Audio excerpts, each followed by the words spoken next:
નમસ્કાર, કરંટ ટોપિકમાં હું ધ્વની આપનું સ્વાગત કરું છું। કરંટ ટોપિકમાં આપણે રોજ અલગ વિષય સાથે મળતા હોઈએ છીએ અને તે વિષય પર નિષ્ણાંતો સાથે ચર્ચા કરતા હોઈએ છીએ। દર્શક મિત્રો, અત્યારે હાલ કોરોના કાળ ચાલી રહ્યો છે, ત્યારે સામાન્ય માણસથી લઈ અને સરકારો સુધી તેની અસર આપણને જોવા મળતી હોય છે। ખાસ કરી અને જોઈ રહ્યા છીએ આપણે કે તમામ રીતે અત્યારે હાલ ક્યાંક ને ક્યાંક કોરોના આપણા પર હાવી થઈ ગયું છે અને તેની અસર અર્થતંત્ર પર પણ જોવા મળી રહી છે। આ બધાની વચ્ચે અત્યારે હાલ નાણાકીય પરિસ્થિતિની જો વાત કરીએ તો નાણાકીય પરિસ્થિતિ પ્રમાણે કેન્દ્ર સરકારની હાલત પણ કફોડી જોવા મળી રહી છે, તો બીજી બાજુ તે અસરો રાજ્ય સરકાર પર પણ જોવા મળી રહી છે। રાજસ્વની દ્રષ્ટિએ જો વાત કરવામાં આવે તો ગુજરાત ઘણું આગળ આવે છે, પરંતુ ભૂતકાળ આપણે એવો જોયો છે કે ઘણા તોફાનો થયા, ઘણા ભૂકંપો આવ્યા। 6 મહિના સુધી એવી પરિસ્થિતિમાં પણ ગુજરાત પસાર થયું છે કે જ્યારે કહી શકાય કે કામકાજ ઠપ રહ્યા હતા, પરંતુ ક્યારેય નાણાકીય કટોકટી જાહેર કરવી પડે તેવી પરિસ્થિતિ નથી આવી। પરંતુ અત્યારે હાલ જ્યારે કોરોનાનો સમય આવ્યો છે ત્યારે સરકાર દ્વારા નાણાકીય કટોકટી જાહેર કરવામાં આવી છે। સરકાર દ્વારા ચોક્કસ ગાઈડલાઈન બહાર પાડવામાં આવી છે। 1 કરોડ સુધીના કામ થાય તેવી સૂચનાઓ જાહેર કરવામાં આવી છે। અહીંયા તમામ વિભાગોને કરકસર કરવાના આદેશ આપી દેવામાં આવ્યા છે। એક તરફ કહી શકાય કે જે મોટા ખર્ચાઓ પહેલા થતા હતા તેની પર હવે અંકુશ લાવવાની નીતિ અહીંયા હાલ અત્યારે સરકારની જોવા મળી રહી છે। પરિસ્થિતિ એવી છે કે આખરે અહીંયા કહી શકાય કે નાણાકીય ભીડનો અનુભવ સામાન્ય માણસ જ્યારે કરી રહ્યો છે ત્યારે સરકાર પણ અહીંયા એ જ નાણાકીય ભીડ અનુભવી રહી છે। પરંતુ પ્રશ્ન એ છે કે ઘણી યોજનાઓ એવી છે કે જે સીધા સામાન્ય માણસ સાથે સંકળાયેલી છે, ત્યારે સરકારની આ કટોકટીની અસર કદાચ તેનો અનુભવ અને કહી શકાય કે તેની અસર હવે સામાન્ય માણસ સુધી પણ જોવા મળશે। બીજી તરફ જો વિપક્ષની વાત કરીએ તો એક તરફ જ્યારે આ પ્રકારની પરિસ્થિતિ છે ત્યારે પણ જો વિપક્ષની જો વાત કરવામાં આવે તો નીતિ અહીંયા ક્યાંક વિપક્ષની એવી પણ જોવા મળી રહી છે કે સીધા જ લોકોને પૈસા આપી અને અહીંયા રાજી કરી દઈએ, પાછળ ભલે પછી અહીંયા ખિસ્સા ખાલી હોય। આ બધાની વચ્ચે પણ જે સાથ સહકારથી આગળ વધવાની પરિસ્થિતિ હોવી જોઈએ તેના બદલે વિપક્ષની ભૂમિકા પણ કંઈક અલગ જ પ્રકારે જોવા મળી રહી છે। અત્યારની હાલની નાણાકીય પરિસ્થિતિ, સરકારે જાહેર કરેલી નાણાકીય કટોકટી, અત્યારે હાલ વિપક્ષનો રોલ સાથે સરકારી નીતિ, તમામ મુદ્દાઓ પર હાલ આપણે ચર્ચા કરીશું। આ બધાની સાથે અર્થતંત્ર પર કેવી અસરો પડી રહી છે તે મુદ્દા પર પણ હાલ આપણે જાણવાનો પ્રયત્ન કરીશું। આ ચર્ચા માટે અત્યારે મારી સાથે જોડાઈ ગયા છે જીડી ત્રિપાઠી કે જેઓ ઇકોનોમિસ્ટ છે, સાથે રાજકીય વિશ્લેષક તરીકે પ્રશાંત ગઢવી અને પ્રતિક ત્રિવેદી। તમામ મહેમાનોનું ગુજરાત ન્યૂઝમાં સ્વાગત છે। Thank you madam. સૌથી પહેલા પ્રતિક ત્રિવેદી, આપની પાસે આવવા માંગીશ। વર્તમાન પરિસ્થિતિ જે જોવા મળી રહી છે, કોરોના કાળમાંથી આપણે પસાર થઈ રહ્યા છે, ત્યારે ન માત્ર એક દેશ પરંતુ સમગ્ર વિશ્વ અત્યારે હાલ તમામ દ્રષ્ટિએ કહી શકાય કે સહન કરી રહ્યું છે। આ બધાની વચ્ચે ગુજરાતની જો વાત કરવામાં આવે તો નાણાકીય કટોકટી જાહેર કરવામાં આવી, કઈ રીતે આની અસરો અને કેવી જોવા મળશે? ધ્વનિજી, સૌ પ્રથમ તો ગાંધીજીની 151મી જયંતિ ઉપર સૌ દર્શક મિત્રોને ખૂબ શુભકામનાઓ। અને આજે એ વાત સાથે પણ આપણે શરૂઆત ચર્ચાની કરવી પડે કે સોગંદ મુझे इस मिट्टी की, मैं देश नहीं मिटने दूंगा, मैं देश नहीं झुकने दूंगा। પરંતુ જ્યારે હું ભારતની પરિસ્થિતિને એક રાજકીય વિશ્લેષક તરીકે અને પર્સનલ એક આંકડાશાસ્ત્રી તરીકે અમુક તથ્યો સાથે જ્યારે હું અભ્યાસ કરું ત્યારે મને એવું ખબર પડે કે જે સંસ્થામાં ભારત પાછળ નામ આવે છે કે ઇન્ડિયા નામ આવે છે, એની પરિસ્થિતિનો ચિતાર તમે લો, પછી BSNL હોય, BPCL હોય, કોલ ઇન્ડિયા હોય, એર ઇન્ડિયા હોય, આ દરેકની પરિસ્થિતિ અત્યારે અત્યંત નાજુક છે। સાર્વજનિક કંપની અને પ્રાઇવેટાઇઝેશનની ચર્ચા ઘણા સમયથી અવારનવાર આ બધા વિદ્વાનોએ અલગ મંચ ઉપરથી કરી છે, પણ ક્યાંક ને ક્યાંક ભારતની પરિસ્થિતિ એવી થઈ ગઈ છે કે ફાઇનાન્શિયલ યર એટલે 2020નું જે બજેટ ડિક્લેર થયું છે એના 4 જ મહિનામાં એ બજેટનું ઇમ્પ્લિમેન્ટેશન સદંતર ફેલ નીવડ્યું। હવે એ ફેલ નીવડ્યા પાછળના ઘણા અગત્યના કારણો છે, એના ઉપર પણ આજે આપણે ચર્ચા કરીશું। પણ આજે પ્રાઇવેટાઇઝેશનની ચર્ચા ઘણા સમયથી ચાલતી હતી। ધોનીજી, હું ગુજરાત ઉપર આવું એ પહેલા ભારતની અને વૈશ્વિક પરિપ્રેક્ષમાં એની વાત કરવી એટલે જરૂરી છે કેમ કે દિલ્હીમાં કોઈ પણ હલનચલન થાય ને એની સીધી અસર ગુજરાતમાં પહેલી થાય છે, એ સારી હોય કે નરસી હોય। એટલે આપણે એ પણ સમજવું જરૂરી છે કે જ્યારે 2008 થી 13 એક થોડો સ્ટેટિસ્ટિકલ આંકડો વિસ્તૃતમાં નહીં કહું, થોડું સંક્ષિપ્તમાં મૂકી દઉં કે 2008 થી 2013 નો મારી પાસે એક આંકડો છે કે એ સમય યુપીએ ની સરકાર, મનમોહન સિંહની સરકારે જયારે 2008 મંદી પણ આવી હતી ત્યારે 1,22,000 કરોડ રૂપિયા આરબીઆઈ માંથી ઉપાડ કર્યો હતો. જયારે નરેન્દ્ર મોદી સરકારની વાત કરું તો અત્યારે ટોટલ એક જ વર્ષમાં 1,76,000 કરોડ એ આરબીઆઈ ના ગવર્નર, જેનો રઘુરામ રાજને પણ વિરોધ કર્યો, ઉર્જિત પટેલે પણ વિરોધ કર્યો, પણ જે આઈએએસ ઓફિસર શશિકાંત દાસ જે ગવર્નર બન્યા, એમણે એક જ વર્ષમાં ખાલી 1,76,000 કરોડ આ મોદી સરકારને આરબીઆઈ માંથી આપી દીધા. અને એની સામે જે ટેક્સની આવક સરકારને મળવાની હતી, કે પછી જીએસટી હોય, ડાયરેક્ટ ટેક્સ હોય, કોર્પોરેટ ટેક્સ હોય, એક્સાઇઝ ટેક્સ હોય, એની ટોટલ 24 લાખ કરોડ રૂપિયાની, ધોનીજી 24 લાખ કરોડ રૂપિયાની ટેક્સની આવક સરકારને મળી નથી. એનું જ પરિણામ છે કે રાજ્ય સરકારોને પણ જીએસટી ની આવક જે મળવાની હતી એ નથી મળી. એના કારણે ફાઇનાન્શિયલ ગંભીર પરિસ્થિતિમાં આપણે મુકાવવા જઈ રહ્યા છીએ. અને આગળ પણ સેકન્ડ રાઉન્ડમાં પણ આની વિસ્તૃત ચર્ચા કરીશ કે જે પ્રાઇવેટાઇઝેશન અને સરકારની જવાબદારી, કેમ કે આ ડેમોક્રેટિક કન્ટ્રી છે, લોકો સરકારને ચૂંટે છે અને સરકાર જ્યારે પોતાની જવાબદારી ન સમજીને કોમ્પિટિશનના નામે પ્રાઇવેટાઇઝેશનને વધારો આપે છે, ત્યારે કોરોના મહામારીથી તો આ દેશ નીકળશે, પણ ભયંકર આર્થિક મંદીનો સામનો આપણે કરવા જઈ રહ્યા છીએ. જી બિલકુલ. પ્રશાંતજી, આપની પાસે આવવા માંગીશ. અત્યારની હાલની જે પરિસ્થિતિ છે, બિલકુલ જે રીતે અહીંયા પ્રતિકજીએ વાત કરી કે કેન્દ્ર સરકાર રાજ્ય સરકારને જો સમયસર જીએસટી નું ચૂકવણું કરી દે તો પણ અહીંયા રાજ્ય સરકારોને ઘણી રાહત મળી શકે તેમ છે.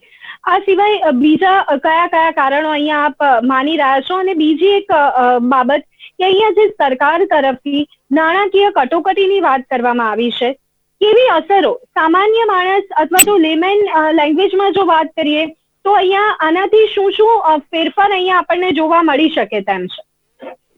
સૌથી પહેલા તો રાજ્ય સરકાર દ્વારા કોઈ પણ કટોકટી એટલે નાણાકીય કટોકટી જ્યારે જાહેર કરવામાં આવે એટલે એની સીધી અસર જનજીવન ઉપર ડાયરેક્ટ ન પડે. એનું કારણ એ છે કે રાજ્ય સરકાર કોઈ પણ બજેટ જ્યારે દર વર્ષે જાહેર કરતું હોય તો એમાં 65% યોજનાલક્ષી બજેટ અને 35% વિકાસલક્ષી બજેટ હોય છે. એટલે કટોકટી જનરલ વિકાસલક્ષી બજેટ ઉપર આવતી હોય છે, જેમ કે ઇન્ફ્રાસ્ટ્રક્ચરનો વિકાસ કરવો કે નહીં, એજ્યુકેશનમાં કોઈ નવી પોલિસી લઈને એની પાછળ એનું ઇમ્પ્લિમેન્ટેશનમાં ખર્ચો કરવો કે નહીં, કોઈ નવા ટેન્ડરો જે રેગ્યુલર બહાર પડતા હોય છે.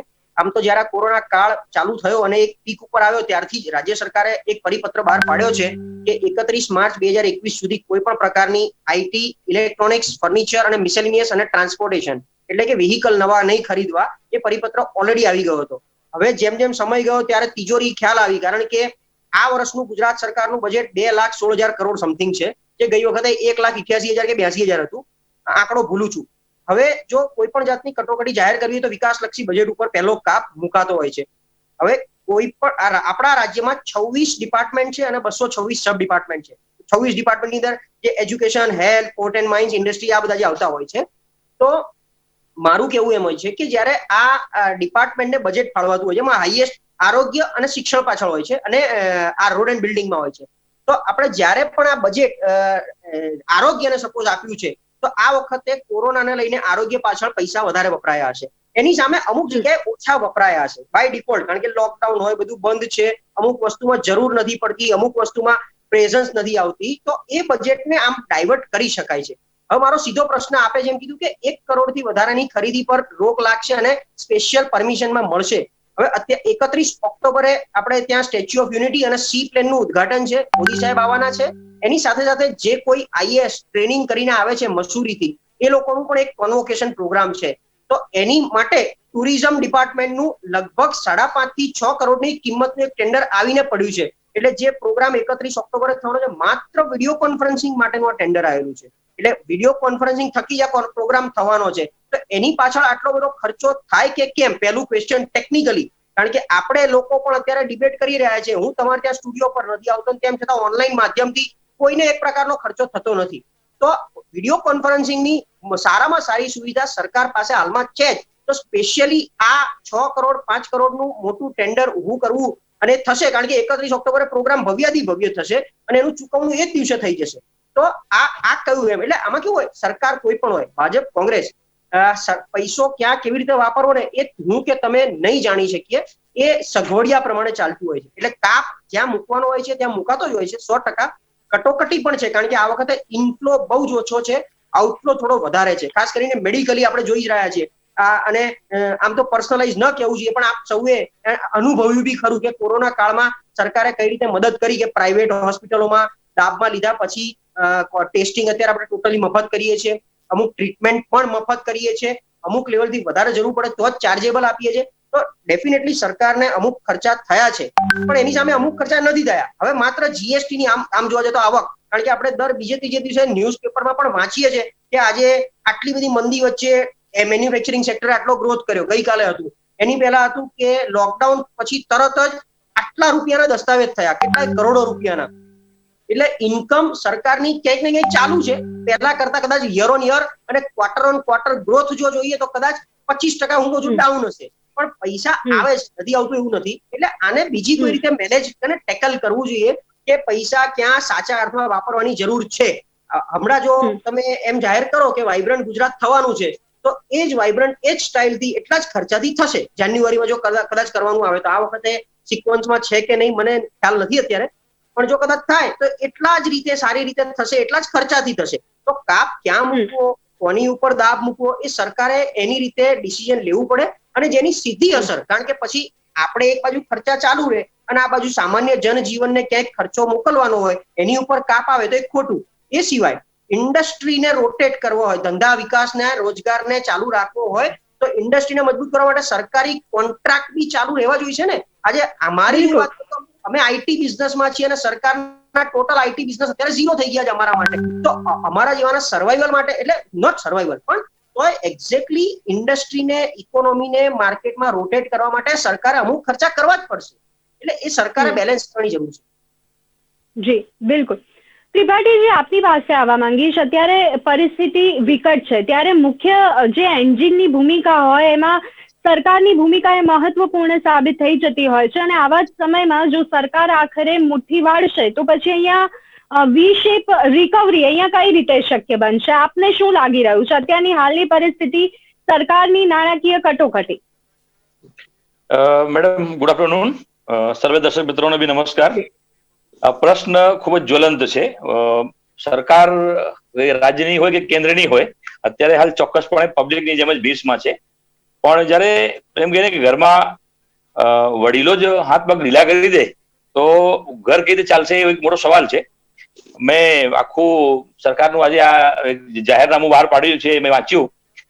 ખરેખર તો સરકારની આવક જે જીએસટી ની છે કે જે બીજા સોર્સેસ, બીજા ટેક્सेस થી છે, હવે એટલી બધી ખરાબ હાલતમાં હોય રાજ્ય સરકાર કે આવા બધા કાપ મૂકવા પડે, એ એક પ્રશ્ન છે. ખરેખર આવકનો જો સામે આંકડો હોય આપણી પાસે તો આ જજમેન્ટ આપી શકાય એમ છે. હું આપને એક ફિગર આજે કેન્દ્ર સરકારનું આપું.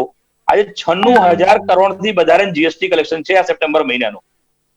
સપ્ટેમ્બર 30 સુધીના આંકડા જાહેર થયા છે, 96,000+ કરોડ જીએસટી કલેક્શન છે. હવે આટલું તો જયારે જીએસટી નવા અમલમાં મુકાયું, એક વર્ષ સુધી બીજા કલેક્શન નતું. ખરેખર 1,10,000 કરોડ છેલ્લે ફિગર હતું એ જનવરી ફેબ્રુઆરીમાં જયારે આ કોરોના આવ્યું એના પહેલા, એટલે ટૂંકમાં જનવરીની ફિગર 1,08,000 કરોડની આસપાસ હતું. એમાં હવે આજે 96,000 કરોડ કેન્દ્ર સરકાર પણ પહોંચી ગઈ છે. તો રાજ્ય સરકારોને બી કલેક્શન માંથી જ ત્યાં કેન્દ્રમાં જતું હોય છે. પણ ટૂંકમાં આ પ્રશ્ન ક્યાં ગૂંચવાઈ રહ્યું છે, એ એક જયારે આવક અને જાવક બંને બાજુના ફિગર મળે.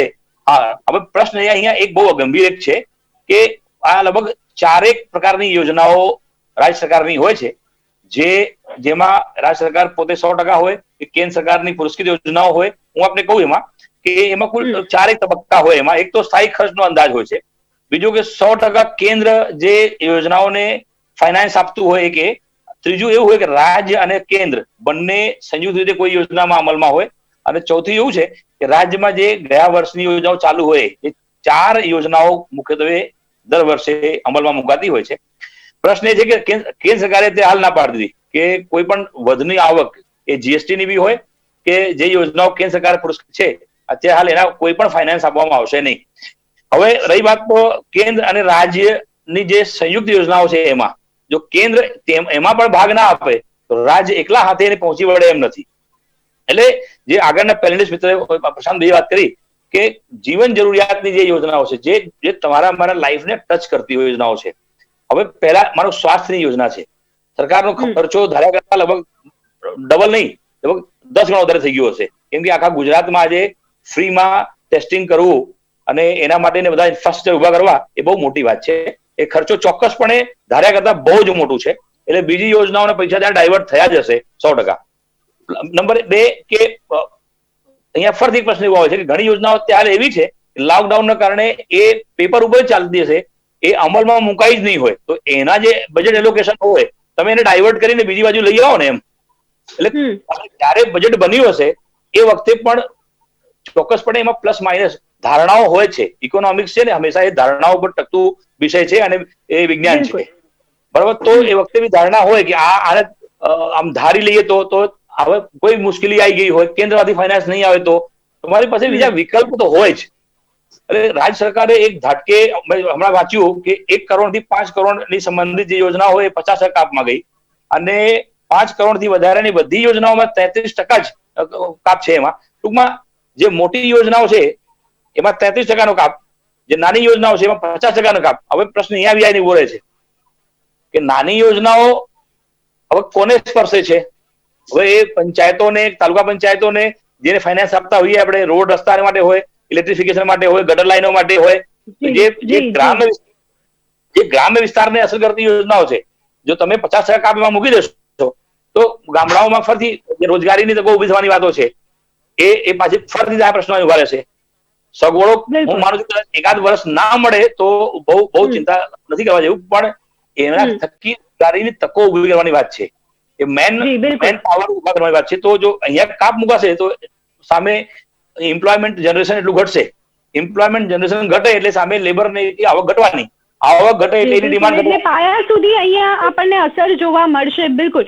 પ્રતીકજી, ફરી એક વખત આપની પાસે આવવા માંગીશ. અત્યારની હાલી જે પરિસ્થિતિ છે ત્યારે ઘણા બધા બીજા ઓપ્શન્સ પણ અહીંયા ખુલ્લા છે, પણ અહીંયા પરિસ્થિતિની જો વાત કરીએ તો 13મા નાણાં પંચમાં જે સંયુક્ત ભંડોળ હતું એ 32% હતું અને 14 અને 15માં 42% થયું. તો કદાચ આ પણ લાભ અહીંયા મળી શકે છે, પરંતુ શું લાગે છે કે ક્યાંક અહીંયા આયોજનનો જ અભાવ જોવા મળી રહ્યો છે? ધોનીજી ખૂબ જ સરસ આંકડાકીય માહિતી પણ આપીને અગાઉના વક્તાએ પણ જેમ કીધું કે તમારા દર્શકોને આંકડાકીય માહિતીમાં તો કદાચ રસ એટલો બધો ન હોય, પણ એ સમજવું જરૂરી છે કે જેમ પ્રશાંતભાઈ કીધું કે આની અસર લોકો પર શું સીધી પડે, હું થોડું એ સમજાવવા માંગુ છું. તમે ખૂબ સરસ આંકડો આપ્યો. હવે તમે સમજો કે જ્યારે સાર્વજનિક કંપનીઓ છે જે લોકોના ખૂન પરસેવાની કમાણીમાંથી ઊભી થતી હોય છે, એ જ્યારે પ્રાઇવેટ કરી દેવામાં આવે ત્યારે એનો નફો સીધો લોકો સુધી નથી પહોંચતો, પણ અમુક લોકો સુધી, સરકારી લોકો સુધી. અને તેની તકલીફ જ એ છે કે ભારત દેશ જ્યારે આર્થિક કટોકટીમાંથી ગુજરી રહ્યો છે ત્યારે આ દેશના 2 થી 3 લોકો એવા છે જે દુનિયાના 100 કરોડપતિ કે અબજોપતિઓની રેસમાં હરણફાર કરીને આગળ આવી રહ્યા છે. કેવી રીતે? પ્રશાંતભાઈ હમણાં હોસ્પિટલની વાત કરી. જો આ કોરોનાએ આપણું health sector, education sector, financial sector બહુ ખરાબ રીતે એક્સપોઝ કર્યું છે. તમે સરકારી હોસ્પિટલમાં જાઓ તો વેન્ટિલેટર હોય, પીપીઈ કીટ હોય કે તમારે એડમિશન હોય, આના કોઈ ચાર્જિસ લેવામાં આવતા નથી, લેવામાં આવે તો નજીવા લેવામાં આવે છે. મારી પાસે એક પ્રાઇવેટ હોસ્પિટલનું 14 દિવસનું ક્વોરન્ટાઇન બિલ છે કે જ્યારે આઇસોલેશન કરવામાં આવે એમને 14 દિવસનું બિલ મેડમ 10 લાખ રૂપિયા છે. 14 દિવસનું બિલ 10 લાખ રૂપિયા. સરકારી તંત્ર જ્યારે નિષ્ફળ જાય ત્યારે એનું નુકસાન લોકોને કેવું થાય છે એનું બીજું ઉદાહરણ તમને આપું. બીપીસીએલ જે 8,000 કરોડ પ્રોફિટ કરતી કંપની છે, એક જી કહેવામાં આવ્યું, અને એ કંપની જ્યારે વેચવાની વાત કરી, એટલે કે 54,000 કરોડ કમાતી કંપનીને જ્યારે વેચવાની વાત કરવામાં આવી ત્યારે એને ખરીદવા માટે લાઈનમાં કોણ ઊભું છે? રિલાયન્સ લાઈનમાં ઊભું છે, સાઉદી અરેબિયાની એક કંપની લાઈનમાં ઊભી છે, યુએસએ ની એક કંપની લાઈનમાં ઊભી છે. હું તમને વાત કરું ઇન્ફ્રાસ્ટ્રક્ચર પ્રોજેક્ટની, મારી પાસે એક આંકડો છે ministry of statistics and programme ઇમ્પ્લિમેન્ટેશનનો. તો એની જે દેશના 403 પ્રોજેક્ટ એવા છે કે જે અત્યાર સુધીમાં 1 વર્ષમાં પૂરા થવાના હતા, 4,05,000 કરોડના પ્રોજેક્ટ અત્યારે બિલકુલ ખોરવાઈ ગયા છે. એની સીધી અસર આપણા અનઓર્ગેનાઇઝ સેક્ટર પર પડે છે, તમારા મારા જેવા લોકો પર પડે છે, કેમ કે હવે વસ્તુઓ મોંઘી થવાની છે. એલઆઈસી અને પીએફ ની વાત કરું, જે સરકારી કર્મચારીઓ કે તમારા મારા જેવા મધ્યમ વર્ગના લોકો માટેની જીવાદોરી છે, જેમાં લોકોના પૈસા છે. એલઆઈસી નો એનપી 8.17% પહોંચી ગયો છે, જેમાં 36,000 કરોડ રૂપિયા એલઆઈસી જે કંપનીઓને આપ્યા છે ત્યાંથી પાછા જ નથી આવવાના. આનો મતલબ એવો થયો કે જે પીએફ નો છેલ્લો આંકડો મારી પાસે છે કે એમાં 6,000 કરોડ લોકોના જે 10 લાખ કરોડ રૂપિયા પડ્યા હતા, 6,000 લોકોના, 6 કરોડ લોકોના, એમાંથી 80 લાખ ખાતા ધારકોએ પૈસા ઉપાડી લીધા છે. હવે ધોનીથી આ પીએફ ના પૈસા લોકોની મરણ મૂડી કહેવાય. તો આ 80 લાખ લોકો આ પૈસા કેમ ઉપાડે છે? એ મેડિકલ દવા માટે ઉપાડે છે, એ સરકારી પેકેજ 20 લાખ કરોડ રૂપિયાનું જે જાહેર થયું એ પોતાના સુધી ન પહોંચવાના લીધે ઉપાડે છે, એ વિદેશથી પરત થઈ જવાના લીધે ઉપાડે છે, નોકરીઓ ગુમાવવાના લીધે ઉપાડે છે. એટલે કે ક્યાંક ને ક્યાંક આ બધી સરકારી તંત્ર નિષ્ફળ જવાની અસરો સામાન્ય લોકો પર પડી છે. એટલે હું એવું ઈચ્છું ધોનીજી કે ગાંધીજી એવું કીધું હતું કે if I am only for myself then who I am and if I am not for myself then why I am. એટલે જો હું મારા માટે જ છું તો હું કોણ છું, અને જો મારા માટે પણ નથી તો હું શા માટે છું. સરકાર આ બાબતે વિચારવાની જરૂર છે. જી બિલકુલ. પ્રશાંતભાઈ, અહીંયા પ્રતીકજીએ ખૂબ જ મહત્વપૂર્ણ વાત કરી છે. આ બધાની વચ્ચે માત્ર કોઈ પરિસ્થિતિ આવે અને સરકારને ગાળો ભાંડીએ એટલું પૂરતું નથી, કારણ કે સરકાર શું કરે છે, કેવી રીતે કરે છે, શું ખોટું કરે છે, શું એના કહી શકાય કે માઇનસ પોઈન્ટ છે, એની પર હંમેશા વિપક્ષની નજર રહે છે. એટલે વિપક્ષની ભૂમિકા પણ અહીંયા દમદાર બની જતી હોય છે. અત્યારે હાલ ફિનાન્શિયલ કટોકટી છે, સરકાર પાસે આવક નથી, અને આ બધાની વચ્ચે ન્યાય યોજનાનો અમલ કરો, લોકોને સીધી કેશ આપવાની વાત અહીંયા કોંગ્રેસ કરી રહી છે, એમએસપી નો મુદ્દો લઈને બેઠી છે. અહીંયા કદાચ જે વિપક્ષની નીતિ છે અને જે રીતે મુદ્દાને હાઇલાઇટ કરવામાં આવે છે, કદાચ એવું લાગી રહ્યું છે કે અહીંયા અત્યારે પૈસા આપી દો, લોકોને રાજી કરો, પછી જયારે આ પ્રકારની કટોકટી જાહેર કરવાની વાત આવે ત્યારે આપણે ધરણા પર બેસી જઈએ. એટલે અહીંયા વિપક્ષની નીતિ પર પણ અહીંયા એટલો જ સવાલ ઉભો થઈ રહ્યો છે, વિપક્ષની વિરોધ કરવાની નીતિ પર પણ અહીંયા સવાલ ઉભો થઈ રહ્યો છે. ચોક્કસથી આમ તો ગુજરાતમાં ઘણા સમયથી વિપક્ષ નથી, કારણ કે એ લોકો ઓલરેડી ડીમોટિવેટેડ છે, સત્તા પર 25 વર્ષથી આવતા નથી. એટલે અત્યારે માત્ર એમની દુકાન ચલાવવા માટે અને એક આઈડેન્ટિટી ટકાઈ રાખવા માટે નાના મોટા મુદ્દાઓને લઈને વિપક્ષ રાજનીતિ કરે છે. હવે તમે સમજો ન્યાય યોજના કે સીધે સીધા રોકડા હાથમાં આપી દો. હવે એ 1200 એ લોકોને 7,500 ની ડિમાન્ડ છે, બરાબર, કે આખા દેશમાં, પણ એ લોકોને કેટલો ટાઈમ કેવી રીતે ક્યાં અસર કરશે. હવે આપણે પેલા ફોરેન કલ્ચરમાં નથી. ફોરેનમાં એવું કર્યું છે કે લોકોને $100 કે $200 દર મહિને સરકાર ડાયરેક્ટ એમના ખાતામાં આપે છે, પણ ત્યાંની પરિસ્થિતિ, ત્યાંની ટેક્સની આવક અને ત્યાંની પોપ્યુલેશન, આ વસ્તુમાં બહુ ડિફરન્સ છે ઇન્ડિયાની કમ્પેરમાં.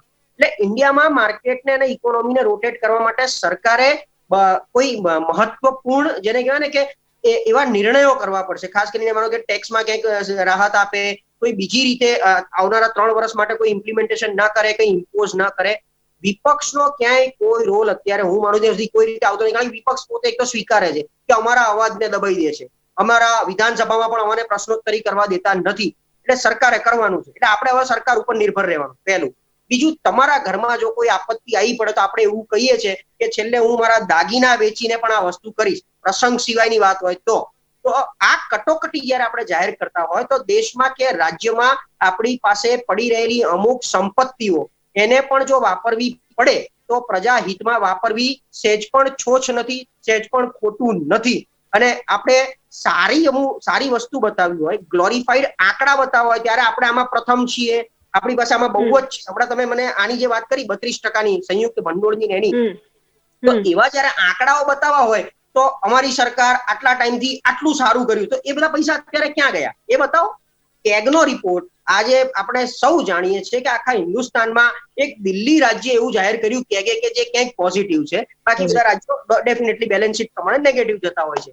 હવે જેમ પ્રતિકે એક બે ઉદાહરણ આપ્યા કે કંપનીઓના, એવી રીતે હું ગુજરાતનું ઉદાહરણ આપું. જીએસપીસી એક સમયની કેશ કાઉ કહેવાય, કે જે એકલું ધારે, જીએસપીસી એકલું જો ધારે તો આખા ગુજરાતની પ્રજાના તમામ ખર્ચા એમાંથી નીકળે એટલી એ પ્રકારની બેલેન્સ શીટ એ ધરાવે છે. હવે અત્યારે એ જીએસપીસી નેગેટિવ બોલે છે, અને જીએસપીસી માંથી જે ગેસ જાય છે અદાણીમાં, એ અદાણી કેટલાય લાખો કરોડનો બિઝનેસ કરે છે. એક જ ખાલી એડ કરું પ્રશાંતભાઈ, ખૂબ સાચી વાત કીધી કે આજે પ્રાઇવેટાઇઝેશન ની વાત છે તો આ પ્રાઇવેટાઇઝેશન નો વિરોધ નથી, પણ પ્રાઇવેટ કંપનીઓ આ સીએજી અને પીએસસી જે પાર્લામેન્ટ અકાઉન્ટ કંપની કહેવાય છે એના અંતર્ગત આવતી નથી. એટલે એમાં જો કઈ ગફલા થાય તો કોઈ દિવસ બહાર જ ના આવે. અને હવે તો તમે જેમ કીધું ગેસ ઉપર, હવે તો પાણીને પણ પ્રાઇવેટ કરવાની વાત છે. એટલે મારો કહેવાનો મતલબ સમજ કે આપ કોઈક વસ્તુ માલ વેચો છો, મને વેચો છો, અને હું બજારને વેચું છું, તો તમે ખોટ કરો છો અને હું પ્રોફિટ કરું છું, એવું તો કેવી રીતે શક્ય હોય? જી બિલકુલ. એટલે અહીંયા બહુ જ મોટો ડિફરન્સ અહીંયા હાલ અત્યારે આપણને જોવા મળી રહ્યો છે. ત્રિપાઠીજી, ફરી એક વખત આપની પાસે આવીશ. ઇકોનોમીની દ્રષ્ટિએ જો વાત કરીએ તો થોડું સરકાર અને વિપક્ષને લઈને પણ જાણવા માંગીશ આપની પાસેથી કે આ જે વિપક્ષની નીતિ છે કે પૈસા આપી અને રાજી કરો, અને જે રીતે આપણે જોયું કે યુપીએ શાસનના 10 વર્ષ પછી 3 ગણું દેવું વધ્યું હતું, અને બીજી બાજુ ભાજપ અહીંયા કટોકટીની વાત કરે છે. શું લાગે છે કે અહીંયા પૈસા ઉડાવવાની નીતિ સારી કે પછી એના કરતા ભાજપની કટોકટીની નીતિ સારી અર્થતંત્રની દ્રષ્ટિએ? મેડમ, વિપક્ષ છે એટલે એની પાસે એનો પ્લાન હોય છે. અને પણ કદાચ એ સત્તામાં હોત અને એ જે યોજના એમની છે જો એને જ મૂકવાની વાત હોત તો ચોક્કસપણે ખ્યાલ આવત કે આ કઈ રીતે મેનેજ થાય એમ. વિપક્ષ જે ગુજરાતમાં છે એની સરકાર બીજા રાજ્યોમાં છે તો ત્યાં એમને આપતા કોઈ અટકાવી શકે એવું નથી, ત્યાં એ આપી શકે છે અને આપ્યા છે કે કેમ તમારી પાસે ચોક્કસપણે આંકડા એના હોવા જ જોઈએ અને હશે જ કે રાજસ્થાનમાં કે બીજા રાજ્યોમાં જ્યાં જ્યાં સરકારો છે વિપક્ષ વાળાઓની ત્યાં એ લોકો કેટલા કેશ ડોલ આપ્યા છે, દર મહિને કેટલું આપે છે એ ફિગર તમે ટ્રેસ આઉટ કરી શકો છો. એ વાત તો વિપક્ષની છે. હું જનરલી માનું કે જો કે ભારત દુર્ભાગ્યપૂર્ણ છે એ બાબતમાં કે હર હંમેશ વિપક્ષો અવળી દિશામાં જ ચાલ્યા છે એમ. સરકારની જીએસટી હોય તો 2012માં જે લોકોએ એને વિરોધ કર્યો એ લોકો જેને અમલમાં લઈ આવ્યા. જેટલી યોજનાઓ 2011-12-13માં મનમોહન સિંહની હતી એ વસ્તુઓ જેના વિરોધ થયો એ વખતે 14 પછી એ બધી યોજનાઓ અમલમાં મુકાણી અને ખૂબ શ્રેષ્ઠ ગણાઈ. એટલે જયારે વિપક્ષમાં હોય ત્યારે બુરાઈ કરવાની અને વિરોધ કરવાનો, અને જયારે સત્તામાં હોય ત્યારે એ સરસ થઈ જાય છે. પ્રશ્ન આ દેશનું વર્ષોથી રહ્યું છે અને દુર્ભાગ્ય છે આ દેશનું આ બાબતમાં. હું આપને કહું કે ન્યાય યોજના કે બધી યોજનાઓ ઇન્ડિયન ગવર્મેન્ટમાં ભારત પાસે ફાઇનાન્શિયલ સદ્ધરતા એટલી સ્ટ્રોંગ નથી, એટલી મજબૂત નથી કે દર મહિને દર 3 મહિને 130 કરોડ લોકોના કેશ ડોલ આપી શકાય. This is not feasible at all. Number 1, physical deficit તમારું જે આખા વર્ષનું ટાર્ગેટ હતું કે તમારા જીડીપીના 4.5% રાખવાનું એ અત્યારે હાલ વધીને 7% થઈ ગયું છે. એટલે 12 મહિનામાં જે ખોટની વાત ચાલતી હતી એ અત્યારે હાલ 8 મહિનામાં એના 125% વધી ગઈ છે. 125% એ ક્રોસ કરી ગઈ લિમિટ. એટલે જેની અસર હવે તમારા રેટિંગ ઉપર આવવાની. જયારે રેટિંગ તમારો નેગેટિવ થાય તો તમારા ફોરેન થી ઇન્વેસ્ટમેન્ટ ઉપર એની અસર આવવાની. એટલે ઘણા પ્રશ્નો આપસમાં ગૂંચવાતા હોય. સરકારને એક જગ્યા જો સાચવવા ના નીકળે તો એની સીધી ઓલરેડી અસર બીજી જગ્યા આવે અને આંતરરાષ્ટ્રીય બજારમાં તમારી કરન્સીનું અવમૂલ્યન થાય. એટલે તમારે પછી એ પણ સાચવવું પડે. એટલે દરેક જગ્યા આ બધી વસ્તુઓ એટલી સહેલી નથી. અને હું એમ ઈચ્છું કે કોંગ્રેસ પાસે અનુભવ છે, કોંગ્રેસ પાસે કદાચ વર્ષો સુધી વહીવટ કરવાનો બી અનુભવ છે.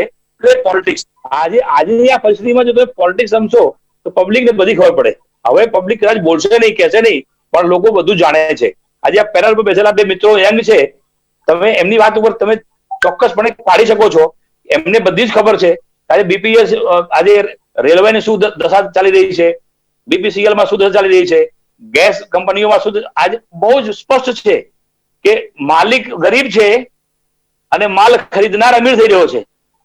એક સીધો સાદો ગણિત છે આ. લોકડાઉનમાં 67 દિવસમાં આ દેશની જીડીપી 23% ઘટી જાય તો કોઈ ઇન્ડિવિજ્યુઅલ ની જીડીપી 4 ગણાથી વધારે વધી જાય. એટલે આ બધું જ એક ખેલ જે ચાલતું હોય એ આજે નહીં, આ દેશને કોઈ દિવસ નિયો કેપિટલિઝમ તરફ લઈ જશે. આ નિયો કેપિટલિઝમમાં એવું બને કે થોડાક લોકો આખી દુનિયા તમારા દેશની પોલિસી નક્કી કરે એમ. નિયો કેપિટલિઝમ એવું છે, કેપિટલિઝમ તો આપણે જીવતા થતા શકીએ, અને જયારે નિયો કેપિટલિઝમ છે એમાં 2-4 લોકો જ દેશની પોલિસી નક્કી કરે. અને એ દિવસો ભારે અસમાનતા અત્યારે હાલ જોવા મળી રહી છે. ઘણી બધી લાંબી ચર્ચાઓ અહીંયા થઈ શકે છે, પરંતુ આપણી પાસે સમયનો અભાવ છે. પરંતુ આ બધાની વચ્ચે કોરોના કાળમાં હવે રાજ્ય સરકારે પણ અહીંયા ખર્ચમાં મુઠ્ઠી વાળી છે, નાણાકીય કટોકટીની જાહેરાત કરી છે. કેવી અસરો, કયા સંજોગોમાં પરિસ્થિતિ પર આપણે પહોંચ્યા છે અને આગળના પરિણામો શું હોઈ શકે છે, તમામ બાબતો, દૂરાગામી અસરો પર હાલ આપણે ચર્ચા કરી. અને આ ચર્ચા માટે અત્યારે હાલ મારી સાથે જોડાઈ ગયા હતા જીડી ત્રિપાઠી, પ્રતિક ત્રિવેદી અને સાથે પ્રશાંત ગઢવી. તમામનો ખૂબ ખૂબ આભાર. દર્શક મિત્રો, કરંટ ટોપિકમાં અત્યારે બસ આટલું. ફરી એક વખત મળીશું.